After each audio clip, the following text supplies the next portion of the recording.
Welcome, ladies and gentlemen, to episode 4 of Real Talk with Shan and Bilal.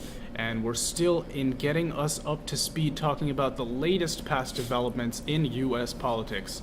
In this episode, we examine the healthcare bills that have tried to be passed by the Republican Congress, both chambers, and it's titled Wealth Care Bills, and we also examine the failures of these bills to be passed and what the consequences are going into the political future of the healthcare bills. Oh yeah, so this is just going to be one topic. It's just going to be the healthcare bill itself. We're kind of splitting up based off the House of Representatives and the Senate. However, at the end of the day, it's just going to be one topic, and that's healthcare in the United States. One thing I would like to say, though, is that with the healthcare bills, at this point, it's kind of a dead topic because when the House of Representatives introduced the first healthcare bill, they introduced it under budget reconciliation rules. And Mitch McConnell agreed to these budget reconciliation rules. For those of you who don't know, aren't perhaps familiar with how Congress works in terms of its parliamentary procedure, obviously the Senate can filibuster any bill. They would need to get 2/3 of the people to agree to end the filibuster. So in effect, you need 2/3 of people to support a bill to be able to get it passed. Now, with the budget reconciliation rules, what the House of Representatives did was make it so that there could be no filibuster of any bill pertaining to the budget. So what they did with the American Health Care Act, which Paul Ryan introduced, by introducing it under budget reconciliation rules, there's no way that it could be filibustered because you could just get 51 Republicans and there are 52 in Congress, and then the bill would be passed. So that's all I want to say before we get into the actual discussion. So should I just start us off? Yeah. Okay, so the main bill that I would like to say was the one that had the best chance of passing, which actually did pass, was the American Health Care Act. And that was the one introduced on March 9th by Speaker Paul Ryan. Now, the thing I find so interesting about this is that both the Democrats and Freedom Caucus members were voting against it in the various subcommittees. Like, obviously, with such an expansive bill, you have to get it through different committees, such as, like, appropriations. There's one other. But like, appropriations is the big one because that's the one that deals with budget. And you had Democrats going against it because obviously it's repealing Obamacare, and the Freedom Caucus because they thought it didn't go far enough. So I just thought like the Democrats and the Freedom Caucus were finally working together to beat up the moderate Republicans. Yeah, well, the moderate Republicans that the Freedom Caucus previously called the Rhinos. I mean, at this point, as you guys probably know, a few months ago, this thing completely fell apart because economically it wasn't sound and it wasn't going to pass from a political standpoint either. And this is why Trump was really talking about why he said that 8 Democrats control the Senate, because without a yes vote from them, nothing would pass unless he, what's that word? Nukes the vote. Unless he nukes it, which is when you can get 51 members of the Senate to vote yes and it'll pass regardless. That's called nuking the vote. The thing, the Senate is obviously I feel like this is eventually going to turn into like a discussion about Congress itself. But the Senate as an institution, it's supposed to be the chamber of Congress that like slows down bills, like almost like how the House of Lords is like they kind of just review the bill in Great Britain, in the UK basically. What the Senate is supposed to do is like, okay, you need effectively 60 votes to get it, right? Yeah. So that's like a really high threshold for something like for a two-party Congress. So by nuking this effectively, by introducing it on March 16th as a budget bill, Paul Ryan was basically saying, can we just get this through as soon as possible? Like, I want to get this just out of the way early on in the term. Exactly. So then he introduced it as a budget bill on March 16th. And then on March 24th, obviously he had a lot of tension coming from both sides. So that's like 8 days later. He has to withdraw the bill from the floor. And so at that point, the senators were basically saying, with this bill, this was the most expansive repeal. Yeah, this is what Paul Ryan and John Boehner also were effectively working on as soon as Obama rolled in the Patient Protection and the Affordable Care Act, which is now known as Obamacare. This is what was going on for the past 8 years, which should add to the disappointment considering it was very, very uncomprehensive, even though it was supposed to be the most comprehensive act. It was supposed to be the most comprehensive piece of healthcare legislation, even though it really drove up the cost. We'll get into the intricacies of the bill later, but it wasn't a comprehensive bill in terms of how long it took to get there in the first place. Yeah, like, we expected at least the House of Representatives, because, okay, the Senate was taken back by Republicans in 2014, and Congress and House of Representatives, no, Senate 2014, and the House of Representatives was 2010, right? Yeah. So you would think that like with 7 years they would come up with a more like appropriate bill, a bill that would be able to help more Americans, or at least be able to get a mandate of the people. So like you don't get voted out of office. As soon as it was introduced, the CBO blasted it.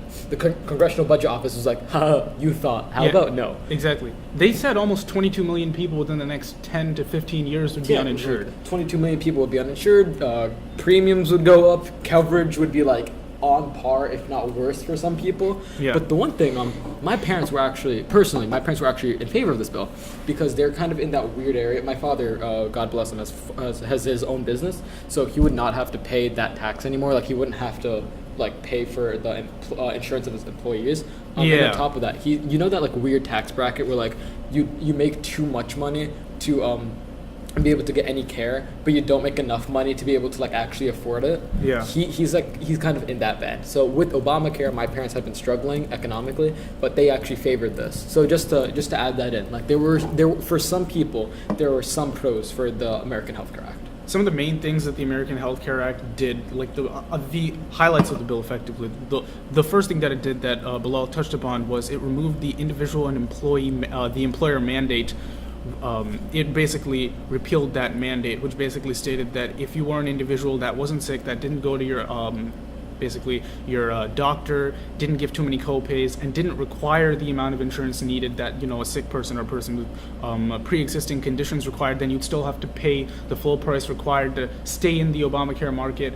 You'd keep having to pay your insurer just to keep the price level stable and to keep from sick people from paying exorbitant amounts of money for their health care. It was a leveler to make sure that the supply stayed constant and the demand didn't hyperinflate. That would hyperinflate the prices. It was a demand stabilizer effectively. Yeah. And this is why a lot of people, especially Republicans obviously, but even people who are on the left side of the aisle complained because it was a restriction on their freedom to get the health care plan that they wanted. Obama even, back when he was president, he famously, or infamously I should say, said, if you like your doctor, you will get to keep your doctor. If you like your insurance plan, you get to keep your insurance plan. And nobody can guarantee that. That's the truth of this. And this further kind of, it doubles down on the fact that Obamacare in this aspect, in the mandatory aspect, really made it restrictive for people to have the freedom to get the health care plan that they wanted. And that's the main part. The second thing that this thing did was it gave more tax credits to older people. I think the age was 65 and above, maybe after retirement, which is stupid because most of the people in this country who have an average income that puts them in the 0.5%, the top 0.5% of this country wealth-wise are old white men above the age of 65. So they're like Bill Gates gets more tax credits. Warren Buffett gets more tax credits, as he infamously pointed out after this healthcare bill was rolled out, than a 26-year-old millennial who's struggling to find a job. It was so odd because I thought the Republicans, what they want to do, right? They've consolidated the older voter base, right? Yeah. Like if you want to do it based off like age brackets, right? For 65 and above, I think it's like 55% are in favor of Republicans, and that's a pretty good number, right? And then like I think around 40 is the cutoff. Like from 35 to 45, that's kind of like the middle area, and then millennials, everyone below like 30, generally votes Democrat. So I was thinking, you got the older people, so shouldn't you be appealing to the younger people? But the aspects of this bill made it seem as if the Republicans are kind of ignoring that, and they're appealing to the Tea Party people that say any form of any type of socialized healthcare, even if it's like not even technically socialized healthcare, they were completely against it, which I thought to be interesting. Mm-hmm. And that gets into another issue in terms of who comes out to vote Republican in the elections, because the people on the right side of the aisle know that Republican voters come in droves, and especially people in the Tea Party come out in droves to support more libertarian-leaning candidates rather than young millennial people, young people in general from 18 to 30, that age range. They don't come out to vote Democrat as much as Republicans or Tea Party voters come out to vote Republican. So that's why they saw them as disposable and wanted to more double down on their rhetoric in terms of appealing to right-leaning voters. The third thing that they did was they repealed the pre-existing condition mandate, which made it so that insurers do not have to cover individuals with pre-existing conditions. Now, this is, I think, what was the most heavily covered, especially in Republican town halls. This was people, like if you have a pre-existing condition, you don't control that. The two things that were really covered were the left was really mad about taking away the pre-existing mandate, and the left was, but the right was really mad. No, how do I explain this? The left and the right were kind of odd, like. Okay, I'm going to start over with my point. Excuse me on that. Yeah. So with the individual employer mandate repeal, right? Yeah. The right was really in favor of that, and the left was really angry at that. So that was what the right was the most supportive of.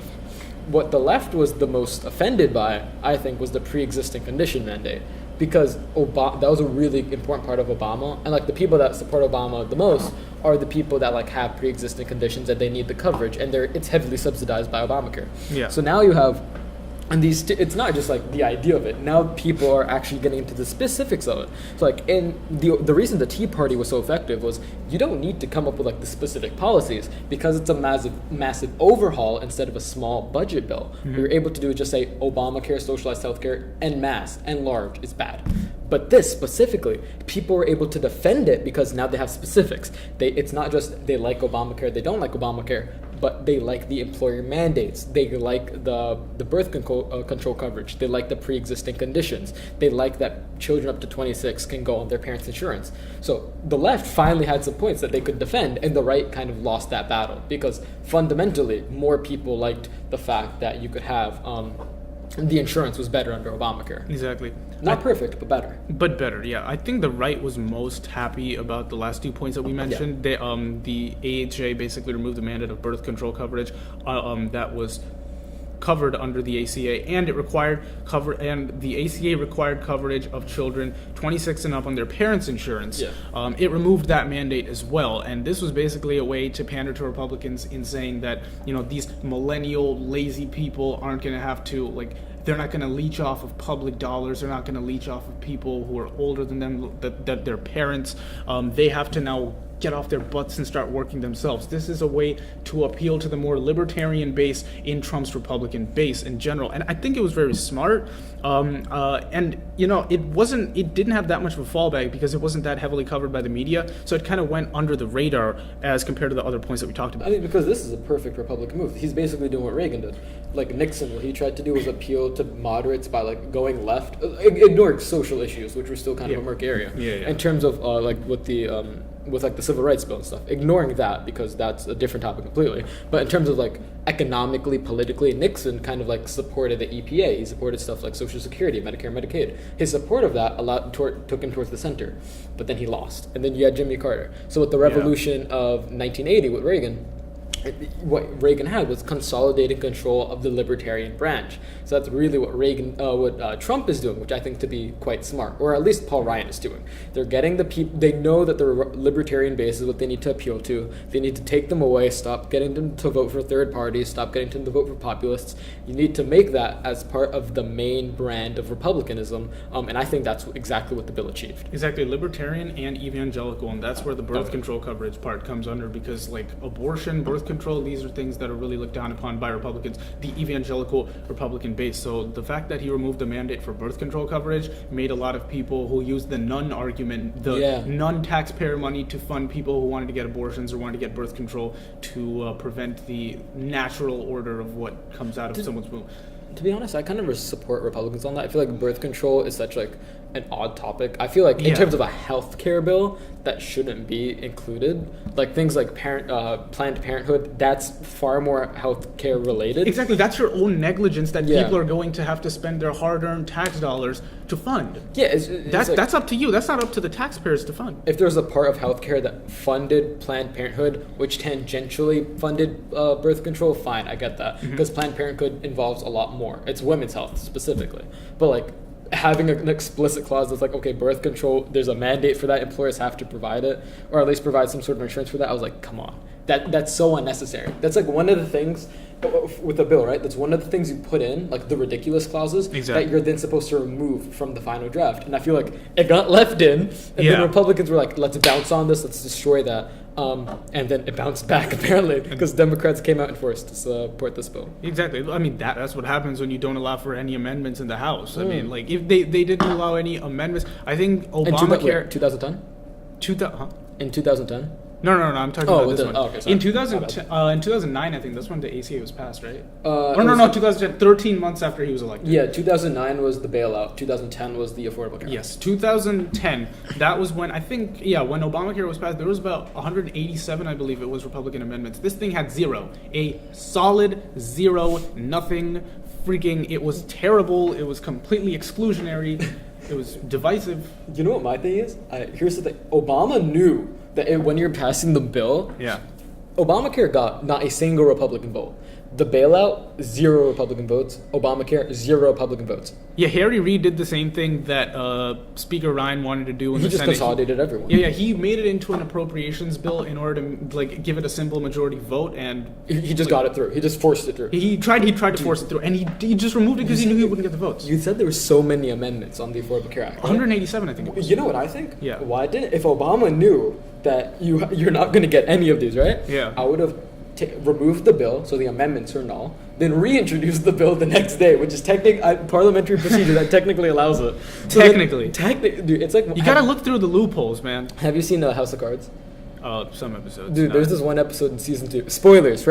Pause like skip the next minute. Sorry. But there's a scene in House of Cards season 2 where Frank Underwood, he's in the Senate and he's like, the Republicans have left, so they couldn't get a quorum. So then he uses some really obscure rule to get the sergeant at arms to bring everyone back, like arrested them. And I was like, yo, that's pure finesse. Yeah. Anyway, that's completely off topic. So that was March 16th when the bill went to the House Rules Committee. It was submitted as an appropriations bill. And then on March 24th, Speaker Ryan knew that it was going to fail regardless Yeah, he was like, "Screw it." because the Republicans like Lisa Murkowski, Susan Collins, and John McCain was tentative on it.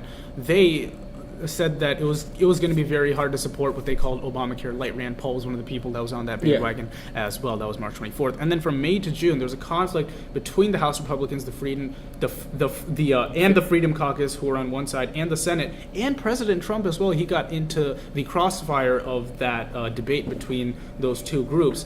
And the Senate began to draft its own bill. I think there were 8 major Republican senators who drafted it by themselves. Yeah. There was I think Cruz was one of them. John Cornyn was one of them. It was like the Tea Party, like the Tea Party. The Tea Party Yeah. people, exactly. By the way, guys, just in case, like I know a lot of you, this is like not technical stuff, but this is kind of really specific stuff. So the Freedom Caucus, that's specifically in the House of Representatives. Then there's the Tea Party caucus. Now the Freedom Caucus is a part of the Tea Party, but they don't call themselves the Tea Party because they just want to mess with us and make it all confusing or something. I don't know. But the Freedom Caucus is in the House of Representatives. The Tea Party caucus is in the Senate, but they're the same thing ideologically. So just so you guys know that. Keep going, Sean. And then on May 4th, they chose to repeal Obamacare, or the first step to repeal Obamacare to pass the AHA, passed with a 217-213 vote, sending it to the Senate. They got it through, but the thing is, you have to. It was just a 4-vote difference, and there are a ton more Republican representatives than Democratic representatives. So it showed how many Republicans really was against the bill. Every Democrat voted against it, every Democratic representative. And if you count all the people that voted up, that's 430 votes. Only 5 people were absent. That's how important this vote. It's way higher turnout than any other major vote in the House of Representatives, at least from the data that I've looked at from GovTrack. Wait, call me entity. Aren't there? Oh yeah, I was thinking 38 for a second. I was like, no. That's electoral. That's including 3 from That's DC, right? Yeah, I was confused for a second. Mm-hmm. Thank you for that. Yeah. So then they got it through. Imagine how nice Paul Ryan is, because Mitch McConnell is known as like the strategizer. He's made a reputation off of being like the guy that can just whip votes, right? He's real like Frank Underwood if he was a Republican. Yeah. And then he can't get the votes. So Mitch McConnell, after this, he is lambasted for not getting the votes. Like Donald Trump isn't even bothering to talk to Mitch McConnell a lot. If you think about it, you haven't seen Mitch McConnell in the news that much. It's Chuck Schumer and Nancy Pelosi, because they now know, Donald Trump doesn't have faith in Mitch McConnell. They can just bypass him and go directly to the President of the United States. Exactly. And from May to July, Mitch McConnell and the Senate Republican leadership announced that a new bill would be drafted. This is the 3rd time that they tried to draft a new bill to try to basically amend the American Health Care Act. Of course, it didn't work. And Mitch McConnell and Chuck Schumer, who's a Senate minority leader, a Democrat, they received a bipartisan letter from governors who were staunchly against the bill from both sides of the aisle, Republican and Democrat. just showing you there are a bunch of Democratic governors. One of the main Republican governors that came in the forefront against this bill was Republican John Kasich, who ran for president and who's the governor of Ohio. So that just showed you the bipartisan consensus. That it was a shitty like bill. it was a terrible bill. Georgetown, any admissions officers, I'm sorry if you heard that. It's terrible.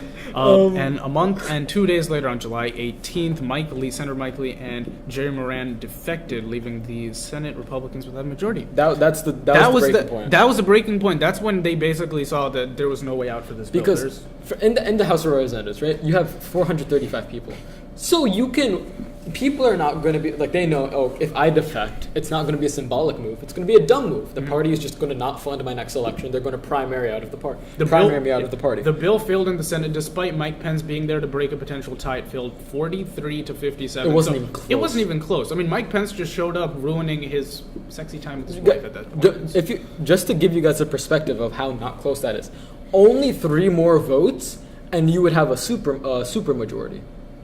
Oh, yeah. Think about how far, in the Senate especially, 7 votes is a massive amount.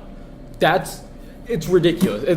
That's getting blown out of the water. Absolutely. And so, like, in the House of Representatives, you can get a far more, like, radical, I don't want to say radical, but a far more right-leaning bill because of how the House of Representatives is structured. Mm-hmm. 1 vote doesn't matter that much in the grand scheme of things. Yeah.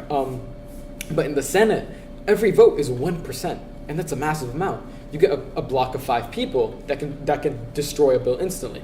So that's why, instead of passing the American Health Care Act, what they needed to do, what they had to do, what they were forced to do effectively, was create a new bill. So first it was It was the regular repeal, then the skinny repeal.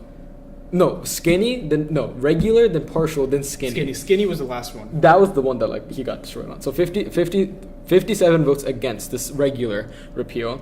Then the next day, he planned the partial repeal, and that was 45-55. Still a massive margin of defeat. Yeah. And that's with everyone voting.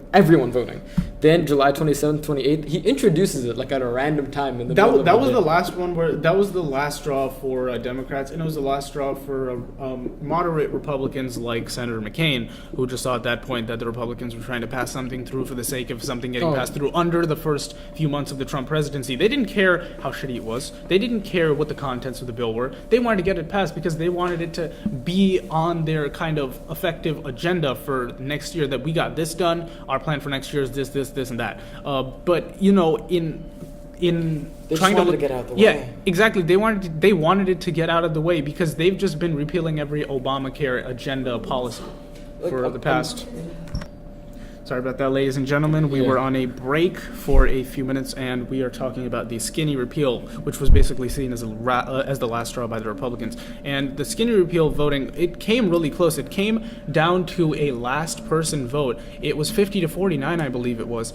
And then Senator John McCain was the last vote. Everyone expected him to vote yay and have it pass, even though he talked staunchly against the Republican bill as being something that was extremely close-minded, had no Democratic amendments, and obviously was not something that would be ideal for the Republican Party to run on. And so, in extremely anticlimactic move, something straight out of a movie, a political drama, he voted, he put his hand up. Dude, that's amazing. He put his hand up as if he was about to say aye. He also voted for this bill previously, the partial repeal. He voted for the partial repeal previously, the one that failed 45-55, so everyone thought he was going to pass this one as well. He put it up as if he was going to say aye, and then immediately, last minute, in a millisecond, says nay, puts it down. The thing is, if you look at him, right, the chair was deliberately calling out everyone's name. I rewatched the clip. I was about to give a presentation for it in governmental politics, and I was rewatching the clip.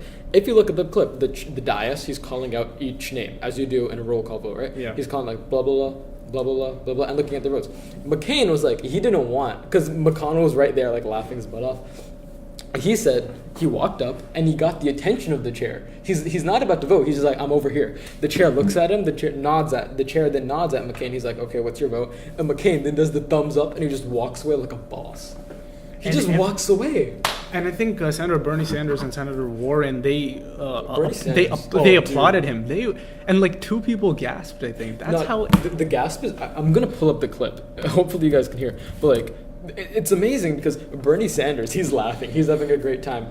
like Elizabeth Warren kind of does that awkward like 2-hit kind of thing, like a two clap kind of thing. Yeah. And then what was it? Who was the other? Chuck Schumer. Chuck Schumer is right in the front of the. I didn't notice. Of the Senate chamber. Yeah. And he like waves at everyone to be quiet because he just wanted to get it over with. He knew he had the votes. Now it was just a matter of getting through it. Dude, that was and the best part is it was a week.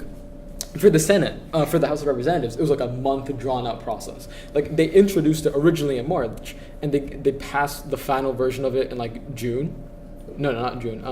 May, right? Mm-hmm. But it was like March, April, May. So it was like a massive time, right? Yeah. So in the office, right, for the Zwicker campaign, that we were watching this every single day. There would be a vote, and we were stressing about it because like on the 25th, which I remember was a Wednesday. No, was it a Wednesday? Yeah, it was a Tuesday. On the Tuesday, we were like, they're not good. Then Wednesday, we were like, oh boy, they're getting close. 27th to 28th, which was the Thursday and Friday respectively, we were like, bro, this is it. This is the most important vote that we've seen so far up in our life. This is the one that might actually happen, and it didn't because Senator McCain chose people. Because this was a moderate bill. If this bill had passed, if this repeal had passed, it would instantly go to the House of Representatives. The House of Representatives would have A-okayed it. And at least it's something. And the thing is, they didn't even repeal things that they thought were extraneous from Obamacare. They just thought, okay, we're just going to get rid of like 10% of what we wanted to get rid of under the AHCA, the American Health Care Act, what they initially wanted to pass. And they were just like, you know what, we're going to just get rid of 10% of the things we originally wanted to get rid of. Of course, that's not going to fly with Democrats and most Republicans, and it didn't fly with John McCain, who was the deciding vote. The Democrats had such a good defense of this bill, and they were able to get Collins and Murkowski, who at this point Collins and Murkowski, I feel like they know they're the most powerful people in the Senate. Yeah, they understand so we're the people that have the guts. They know they are the swing vote. Yeah, they're the swing vote, and McCain kind of. It's basically this: as long as you have McCain's blessing, Collins and Murkowski can vote however they want. Because you lose Collins and Murkowski, that gets you to 50, right? Yeah. So then Pence can still break the vote. But if you get McCain, if McCain defects, I would say McCain. Because if McCain defects, Collins and Murkowski are defecting. And so that kills the bill. Because then you're at 49, even with Pence voting, you're at 50. Definitely. And so this thing was basically dead for the last 3 months. And on October 18th, which is 2 days ago, Senators Lamar Alexander and Patty Murray, Lamar Alexander, I believe, who is a senator. Oh, yeah, is this the deal? Was a Republican senator. Yeah, was a Republican senator. And Senator Patty Murray, who is a Democrat, they authorized a bipartisan bill. They drafted a bipartisan bill to be sent to the House to continue funding Obamacare and subsidizing healthcare premiums for people with pre-existing conditions and other things that the Trump administration and many House Republicans and Senate Republicans wanted to get rid of. And they would give $100 million to funding ACA expansion for people with pre-existing conditions. And maybe not the individual mandate yet. They didn't have any consensus on that, but they would continue funding it in larger numbers than the Trump administration wanted. And this was the first bipartisan kind of strategy to approach the topic of healthcare.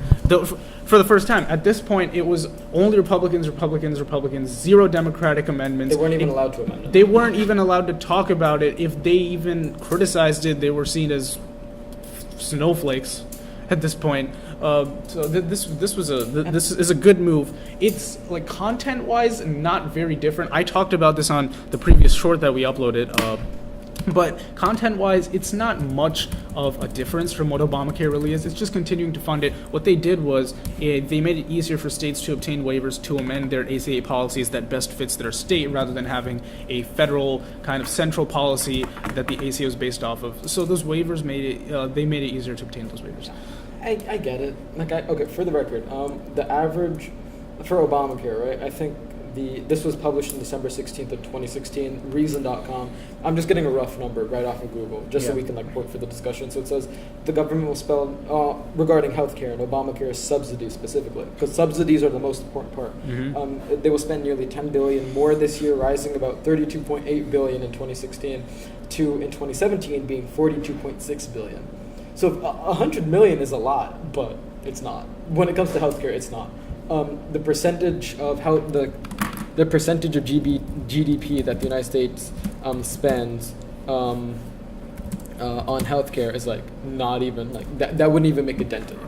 It's 17.8% approximately. So 100 million, nothing. It was a symbolic gesture. It was symbolic, but at this point, it was just a motion to both sides of the aisle to come together and to try to amend the current healthcare system that we have in the United States without really much legislation that actually changes the policy. Wasn't there also the executive order by President Trump? Oh yeah, Trump passed. Trump wrote an executive order to kind of defund a lot of the mandates. It was taken away like funding for mandates and subsidies, and on top of that, correct me if I'm wrong. I very well might be wrong on this, but wasn't it like insurers could now give coverage across state borders? So like if you're a New Jersey company, you would be able to give it in New York. Because if it was, I would actually be in favor of that. Because of basic economics. Yeah, exactly. More competition drives down costs. Yeah, who wouldn't want more competition? Plus, in most states, there are either 0 or 1 insurance companies, especially in the Midwest. If you don't mind me asking, do you get your healthcare from like AmeriHealth in New Jersey or something like that? I think it's Aetna. There's like 2. There's like 2 or 3 in New Jersey. There's 2 or 3. In Connecticut, there's I think like 14 maybe. Connecticut and Massachusetts, like a lot of New England states are where the healthcare market is the most competitive. But then in other places, 0 and 1 are effectively the same. 0 is obviously worse because like there's no insurers, but 1 is terrible as well because you have an insurer. But what good is an insurer if the prices are basically unaffordable to you? They can just set out whatever they want. Anything okay. At minimum you need 3. Yeah. Like if you're going to have it structured like Obamacare, at minimum you have to force there to be 3, like a government and then 2 private. Because otherwise, what happens is if you have 2, right, a government and a private, the government is going to be better funded, so that's going to be cheaper, and the private one dies. Or if the government isn't like if you're not funding the government one properly, right? Yeah. Everyone the private one basically has a monopoly. But that's the thing. You're not even having that. There is no government option. What it is they're trying to socialize the public sector, which is one of the weirdest concepts I've ever heard. Like it's like socialized healthcare fulfilled by the private sector. You can't do that. You can't do that. So you have to incentivize the private sector, but it's going to be very hard to incentivize them to sell their product across state borders. Exactly. Economically, they'd want to kind of go in states that they think is going to be more profitable, and you can't incentivize it.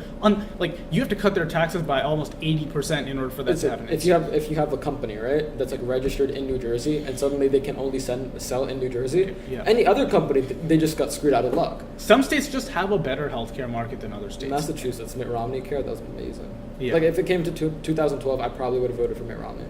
Because like okay, I get him, like whatever, and he ended up being right on Russia. Do you remember when Obama was like, "Oh yeah, Russia is not a threat"? I'm like, you fucking idiot. Yeah. Come on now.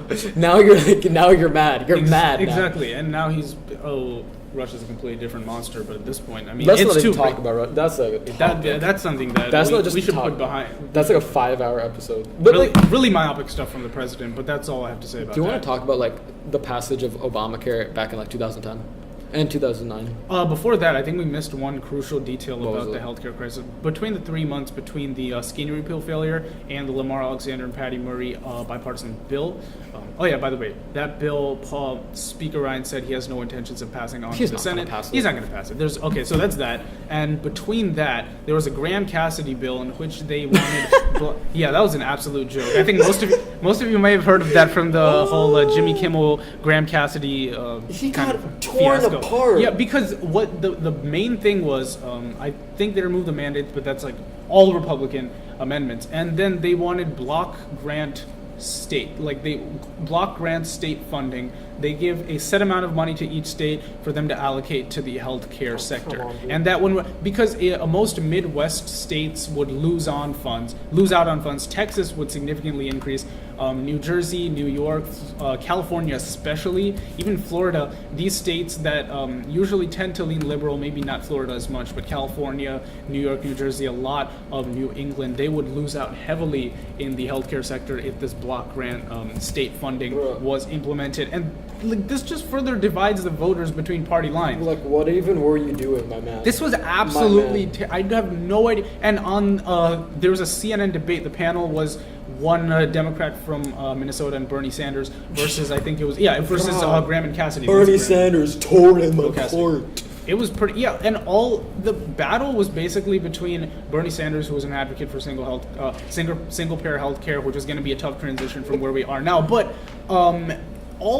I saw all 2 hours of that, 2 to 2.5 hours of that. Debate. It was a good debate, but I feel like most of Bill Cassidy and Lindsey Graham's debate points were basically, we're gonna make it unsocialized, and we're gonna make sure. It was an ideological debate, which fundamentally is fine. You can have an ideological debate, like about a topic in general, right? But when it comes to executing it, yeah, we'll wait for him. Yeah. Yeah. What they were doing during the debate, it's fine to have like they were talking about philosophy, like the ideology behind conservative economic policy regarding healthcare. That's fine. That's perfectly cool. The thing is, that would have been good at the ratings of healthcare. Like in 2010, that's when you should have made your point, and then when you lost, you should have conceded, and then brought something physical, like something actually applicable, and also like so not just ideology, but how do you convert that ideology into policy? Mm-hmm. That's the one concern I had with the Graham Cassidy bill, because it wasn't really thought out that well. And also, you're talking about grants that were given. I don't like block grants when it comes to healthcare. I really would have preferred there to be a categorical grant, because if you give a categorical grant, then you can say, okay, this grant is specific. Like the category is healthcare, and health insurance. So that would have been far better. Yeah. Okay, guys, we're going to be closing up really quickly. I'd just like to say one last thing about grants. For healthcare, if you're going to be giving a grant, it should be a categorical grant, because then it's specifically applicable only to healthcare. So a lot of these, what they did, they said, okay, we got a block grant, but then they would fund it towards education or infrastructure, and then they would use that for campaigning, and then they would ignore the fact that they had gotten the money for healthcare. You couldn't do that if you give them a specific categorical grant, which they would have to meet certain standards to attain. So do you have any closing thoughts, Sean, on healthcare overall?